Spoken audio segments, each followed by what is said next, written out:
కడప జిల్లాలో వైఎస్ఆర్ అనేది ప్రజల హార్ట్లో ఉన్నారనేది కొంత ప్రచారం చేస్తుంది, అంటే బయట నుంచి వస్తుంటారు. దాని ప్రచార మార్గంగా టీడీపీ ఎలా ఎలా ముందుకెళ్తుంది? ప్రజల నిజంగా ఆ ప్రభావం ఉందంటారా కడప జిల్లా ప్రజల్లో? ఏ ప్రభావము లేదు. వాళ్ళ దౌర్జన్య విధానాల ద్వారా, వాళ్ళ దుర్మార్గం ద్వారా వాళ్ళు ఆ విధంగా ఆ ఫీలింగ్ జనంలో కలిగించినారు. మరి ఎందుకు రాలే సీట్లు? మాకు మిగతా సీట్లు కూడా టెక్నికల్ మిస్టేక్స్తోనే పోవడం. కేవలం మిగతా ఆ రెండైనా ఉన్నాయంటే పులివెందులకే ఉన్నాం. అప్పుడు 90,000 పైన మెజార్టీ వచ్చింటే ఇప్పుడు 62,000 దగ్గరికి వచ్చేసినాం. ఎంపీ సీటు కూడా పోవాల్సింది షర్మిల లేకపోతే. అట్లా టెక్నికల్ మిస్టేక్స్ వల్ల షర్మిలకు 1,42,000 వచ్చినాయి. భూపేశ్ రెడ్డి గెలవాల్సిందాడు. కడపలో టీడీపీ పార్టీని బలోపేతం చేయడానికి దానిలో మీ పాత్ర ఎలా ఉంటుంది? నిరంతరాయంగా ఉంటుంది, బలోపేతం చేస్తూనే ఉంటాం. మా కుటుంబమే కదా తెలుగుదేశాన్ని బలోపేతం చేయడంలో మా కుటుంబమే నష్టపోయింది. మేము తెలుగుదేశం పార్టీకి 1995లో ఒక పెట్టని కోటగా వచ్చినాం, ఒక అసెట్టుగా వచ్చినాం. మేము పార్టీ మీద ఆధారపడి పార్టీకి బరువు కలిగించే విధంగా రాలేదు. మేము పార్టీకి బలం చేకూర్చేదానికి వచ్చినాం. ఆ పని 95 నుంచి ఏ విధంగా మొదలు పెట్టినామో నిరంతరాయంగా తెలుగుదేశం పార్టీని భీమునిగా తయారు చేసేదానికే మేము ప్రయత్నం చేస్తూ ఉంటాం. మొదటి నుంచి కూడా వైఎస్ఆర్ కుటుంబానికి గట్టి పోటీ ఇచ్చిందంటే మీ కుటుంబం చెప్పాలి. ఫస్ట్ నుంచి కూడా అసలు మీ రాజకీయ ప్రస్థానం ఎలా మొదలైంది సార్? 95 నాన్నగారికి మీరు ఎంతమంది సంతానం ఏంటి? మీరు అసలు ఎలా రాజకీయ ప్రస్థానం ఏంటి? మేమంతా 5 మందిమి. మా నాన్న పేరు పేర్ల పాపిరెడ్డి, మా అమ్మ ఓబులమ్మ. 5 మంది. మా అన్న జనార్దన్ రెడ్డి గారని మేము పీజీ చదువుతుండేప్పటికే చనిపోయినాడు. మళ్ళీ 4 నేను, నా తర్వాత 3. మా అక్క ఉండేది మా పక్క. మా అక్క సరోజమ్మ నాకంటే పెద్ద ఆమె, కానీ అమ్మాయి గారి పల్లెని ఇచ్చాము.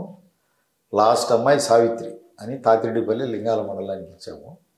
నా తర్వాత తమ్ముడు సోమశేఖర్ రెడ్డి, ఇంకా ఉమామహేశ్వరరెడ్డి రాయారెడ్డి చనిపోయిన రోజు చంపేశాం. లాస్ట్ తమ్ముడు శేషారెడ్డి. మా తమ్ముని కేసులో వైఎస్ భాస్కర్ రెడ్డి, భారతి నాయన ఈసీ రెడ్డి వాళ్ళు ముద్దాయి. 2 కేసులు సెషన్స్లో కొట్టేసినారు.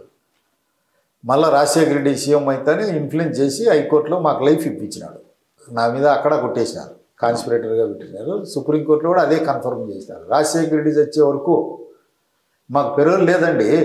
మరి రాజశేఖర రెడ్డి కానీ వైఎస్ఆర్ కుటుంబం కానీ నా తండ్రి చనిపోయిన వాళ్ళని మేము వదిలేసాము, క్షమించామని చెప్పి బహిరంగ సభలో చెప్తారు. అదేంటండి అది? ఇతరులను పరిటాల రవిని చంపేదానికి ఇట్లాంటి ఆయుధాలుగా మలుచుకునేది. ఎక్కడ క్షమించినాడు? మమ్మల్ని బతకనిచ్చినాడు, చెట్ల కింద ఉన్నాం. వైఎస్ అంటేనే క్షమాపణ గుణమని చెప్తారు. మరి బయట వైసీపీ చెప్పే మాటలు అయితే అదే, బయట అలా చెప్పే మాటలు అలా ఆ రకంగా ఉన్నాయి. తండ్రి చంపిన వాళ్ళని వదిలేసేలకు కార్పణ్యాలకు రాజశేఖర రెడ్డి కుటుంబం అనేది పుట్టినిల్లు. అంతులేని కక్ష, అంతులేని ద్వేషం ఇతరుల మీద. ఇతరులను కత్తి తీసుకొనే మొదలుపెట్టి కత్తితోనే పైకి రావాలండి. వాళ్ళ విధానమే బెదిరించి అదుపులోకి తీసుకోవడం, నన్ను క్షమించడం. ఎట్లా క్షమించినాడు? రాజశేఖర రెడ్డి చనిపోయే వరకు 6 ఏళ్ళు మాకు కేసులో పెరోల్ లేదు. కక్ష కట్టి మాకు లైఫే ఇచ్చినాడు. క్షమించేవాడైతే మా ఇళ్ళన్నీ కూల్చేసినాడు. నేను చెప్పేది అబద్ధం కాదు. చాలా ఏళ్ళు దేవాలయాల్లో ఉన్నాం, చెట్ల కింద ఉన్నాం. ఇంటి ముందు 2 తుమ్మ చెట్లు. మా అనుచరులయ్యి సహచరులయ్యి నాతో కలిసి పనిచేసినట్టు వందలాది ఇల్లు నేలమట్టం చేసినారు. ఇదంతా క్షమించడమేనా? ఎట్లా క్షమించినాడు? ఇతరులను వధించాలంటే నేను పెద్ద మనిషి అనేది ఉండాలి. అంతేగాని మరి క్షమించేవాడు మళ్ళీ సూట్ కేసు బాంబు పెట్టబెట్టినారు నన్ను చంపేదానికి. మధ్యలో చెరువు సూరి ఏంటి అసలు సపోర్ట్ చేశాడు. ఎందుకు ఆ ప్రభావం వచ్చి మిమ్మల్ని చంపే అంత కక్షలు ఏమున్నాయి మీ మీద? రాయారెడ్డి వాళ్ళ అబ్బాను చంపినామనేది కదా వాళ్ళ ద్వేషం అంతా. నన్ను నరికినారు 1996లో. I receive 26 injuries. ఇవన్నీ ఇవే. ఎన్ని ఇవే. భారత రాజ్యాంగం కూడా ఇచ్చింది కదా, తన్ను తాను కాపాడుకోవడం తప్పు కాదు. అవును, ప్రాణం కంటే మిన్నగా ఏది లేదు కదా.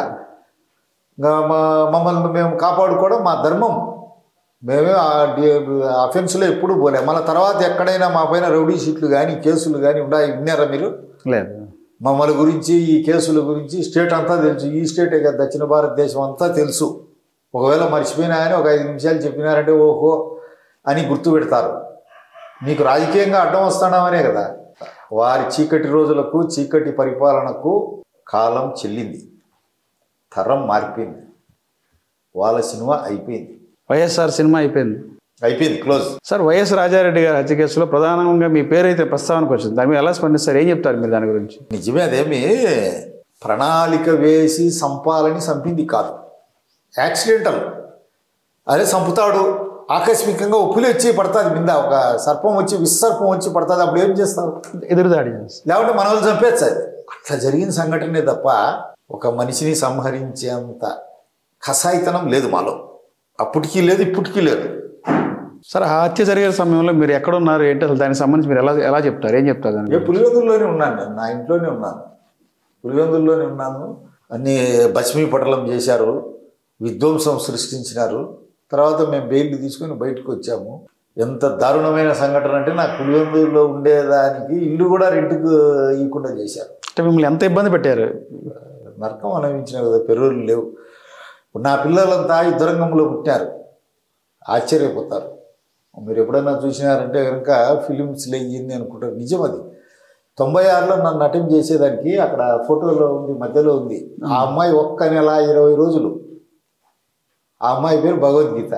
బాగా నా పైన నన్ను వధించాలని, నన్ను హత్య చేయాలని సూట్ కేసు బాంబు పెట్టినప్పుడు రెండో అమ్మాయి వాళ్ళ అమ్మ కడుపులో ఉంది, ఈ సైడ్ ఉండే అమ్మాయి భగవద్దర్శిని. బాగా నా తమ్ముళ్ళు జైలుకు పోయేటప్పుడు అబ్బాయి పుట్టాడు, ఈ సైడ్ ఉన్నాడు, పరీక్షిత్ మహారాజ్ రెడ్డి. ఇప్పుడు 12th అయిపోయింది. అందరూ గొడవల్లోనే పుట్టారు. ఎవరైనా ఇలాంటి జీవితాన్ని కోరుకుంటారా? వాళ్ళది దయా దాక్షిణ్యం పెట్టేవాడా రాజశేఖర రెడ్డి? క్షమించే గుణం ఉంది వయసు కుటుంబం, క్షమించే గుణము రాజశేఖర రెడ్డికి ఉంది అంటున్నారు కదా. రాజశేఖర రెడ్డి కుటుంబము, పెదకొండారెడ్డి కుటుంబం, పెదకొండారెడ్డి కుటుంబము, రాయారెడ్డి కుటుంబం. పెదకొండారెడ్డి కుటుంబం అంటే ఇప్పుడు ఉండే అవినాష్ రెడ్డి వాళ్ళ అబ్బా, అంటే మీరు తాత అంటారు, మేము అబ్బా అంటాం. వీళ్ళ కుటుంబం అంటే రాయారెడ్డి కుటుంబం. ఇద్దరికీ వీరపనాయనపల్లె మండలము రాజుపాలెం అనే గ్రామంలో ఉమ్మడి బంధువులు ఉండేవారు. ఇద్దరికీ బంధుత్వం ఉంది. వాళ్ళకి సపరేట్ బంధువులు, వీళ్ళకి సపరేట్ బంధువులు. రాయారెడ్డి బంధువులు అవినాష్ రెడ్డి వాళ్ళ బంధువులు, అంటే వాళ్ళ నాన్న అబ్బకు మేనల్లుని చంపేశారు తుపాకీతో కాల్చి. ఆ కేసు రాజశేఖర రెడ్డి రాజీ చేశాడు. వాళ్ళు కాంట్రాక్ట్లో బలహీనమైనప్పుడు ఆ ఆస్తులని రాయరెడ్డి గారే కొన్నారు. విరోధం ఉన్నది వాళ్ళకు. ఆ విరోధంలోనే ఈసీఎం రెడ్డి కూతురును ఈ రాజశేఖర రెడ్డి కొడుక్కియడం, ఇదంతా రాజశేఖర రెడ్డి పోతానే ఇంకా ఎన్ని వివేకానంద రెడ్డి పోటీ చేసినాడు కదా, వ్యతిరేకంగా పోటీ చేసి మంత్రి అప్పుడు దారి తప్పి కాంగ్రెస్కు పోటీ చేశాడు. అప్పుడు స్లిప్లు వచ్చి దాంట్లో దూరి గట్టిగా కరుచుకున్నారు. భారతీయనే కదా వాళ్ళకు, వాళ్ళ ఆడబిడ్డ కూతురే కదా, కాబట్టి వీళ్ళకి సపోర్టు. అందుకు వివేకానంద రెడ్డి పటాన్ని చచ్చాడు. సొంత తమ్ముని చంపిన వాళ్ళు, సొంత బంధువులను చంపుకునే వాళ్ళు రాజశేఖర రెడ్డి దయామయుడా? విషప్రచారం అది.